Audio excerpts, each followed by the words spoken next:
January 9th, 2007. The Macworld convention is taking place in San Francisco, California.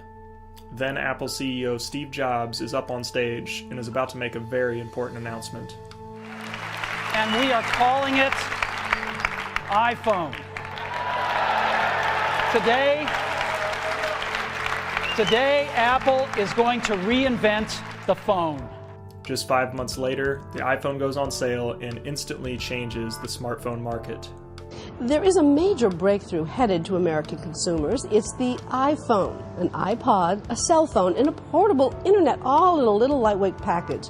The announcement has set off a major stir, and it could change the way you live. The world had seen smartphones before, but none were quite as good as the iPhone. July 19th, 2006. Tesla holds a small invite-only event in Santa Monica, California. Here they unveil their Roadster 1.0 prototype. I think global warming is a very serious issue, and it's something that we have to address, and the only way to address that is to come up with a car that doesn't add carbon emissions to the environment, and I think the way to do that is with electric vehicles. Just 2 years later, in 2008, the first Roadster is delivered to future Tesla CEO Elon Musk. Tell me about this car. Sure. Well, it's an all-electric vehicle. It's no hybrid or anything. It's pure electric. In fact, it's the only production electric car for sale in the United States of any kind. Just like the iPhone, it revamped the electric car industry and changed it forever. The car was the first of its kind, being the first battery electric vehicle with lithium-ion cells in a 200-mile-plus range. Once again, the world had seen electric cars before, but they had all been failures and never quite caught on. So one thing I've noticed since I've been researching EVs and kind of following the industry is that the progression of EVs is very similar to that of smartphones. So today I'm going to be talking about my top 3 reasons why EVs are similar to smartphones. So first off is battery life and range. So back in the day, in like the early 2000s, when cell phones were really big, everybody was starting to own them. Battery life wasn't really an issue. You just plug in your phone at the end of the week, charge it up over the weekend, and it'd be good to go by the time you're headed back to work on Monday. Then with the introduction of smartphones, we had this whole new issue with keeping it charged just because it used so much power. It's a mini computer, so it takes a lot more juice than just a simple cell phone that you use to call and text. But obviously we've been able to overcome that. Everybody has a smartphone now, and there may be some issues keeping it charged, but that definitely doesn't hold people back from actually owning one. Typically now people plug their phone in at the end of the day and they're good to go by the next morning.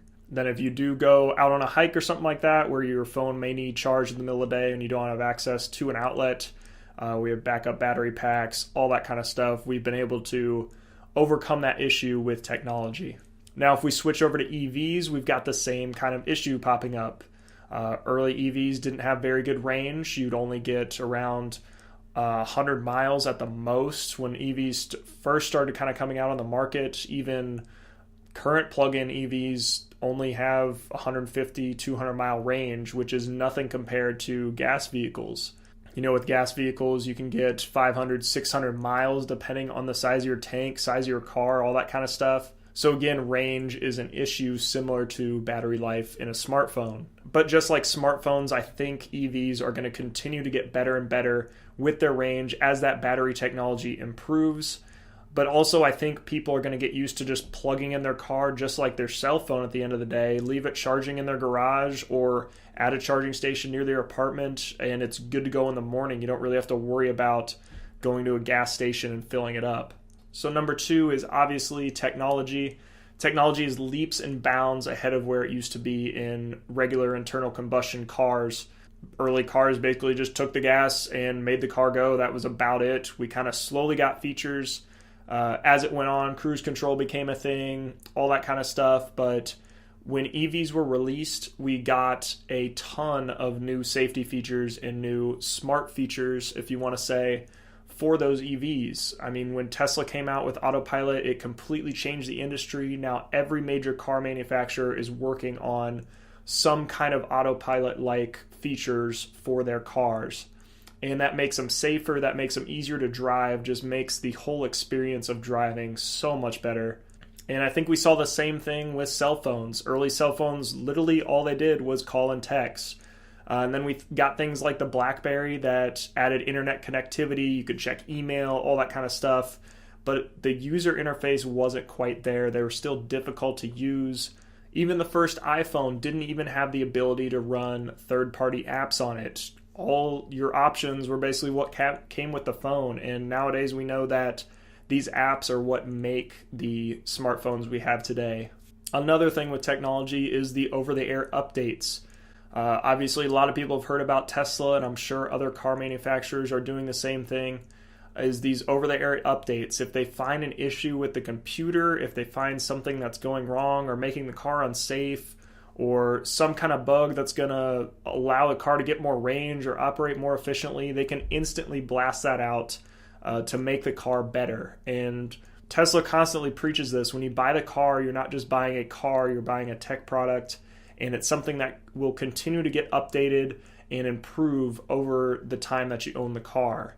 And we've seen the same thing with smartphones. When you buy the smartphone, you've got that operating system that comes on it, but you're constantly getting updates to it to improve security. If the team finds bugs, they're able to fix those right away. You're not just stuck with something that you've bought. They're constantly working to improve it. And I think that's a major thing that sets EVs above internal combustion cars, is just their ability to constantly be updated. Because the whole system runs on a computer and it can be updated all the time, it gets better and better as you own it. So third thing is just the market in general. We had all kinds of different manufacturers making cell phones. We had Nokia making the indestructible phone. We had Motorola making the coolest flip phone on the market. So once cell phones got really popular, we had a lot of smartphone companies join the market. So we had BlackBerry, we had Palm, lots of other companies started making these PDAs that had texting, had calling, but also had some email connectivity. So lots of different options were on the market for smartphones as well. But then, as I mentioned earlier in this video, the iPhone was announced in 2007, and that changed everything. It had a touchscreen that actually worked. It wasn't pressure sensitive, it was multi-touch, so it was so much easier to use. Didn't need a stylus. The user interface was really intuitive, had these big buttons you could press.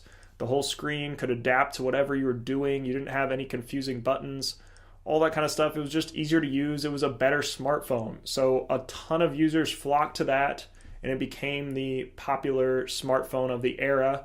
But as you can see nowadays, other smartphone companies are starting to catch up. Samsung's got a big market share. There's a ton of startups that are coming out making their own smartphones, like OnePlus. It's kind of moving the market in a different direction. So Apple was really popular for a time, but it's slowly kind of fading back and losing its market share. It's obviously still very popular, but not quite where it used to be when it first came out. And I think we've definitely seen a similar thing happen with EVs.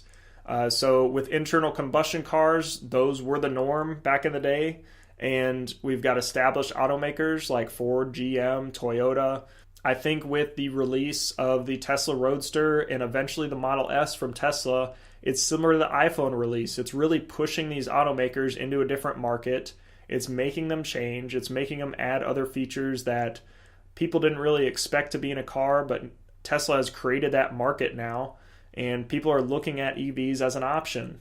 And with the popularity of Tesla, we've seen a bunch of different startups. Like I discussed, the Rivian company is making a pickup truck that's an EV, and a bunch of others that we've heard about recently that are trying to get funding and trying to make a good electric car before it completely takes off.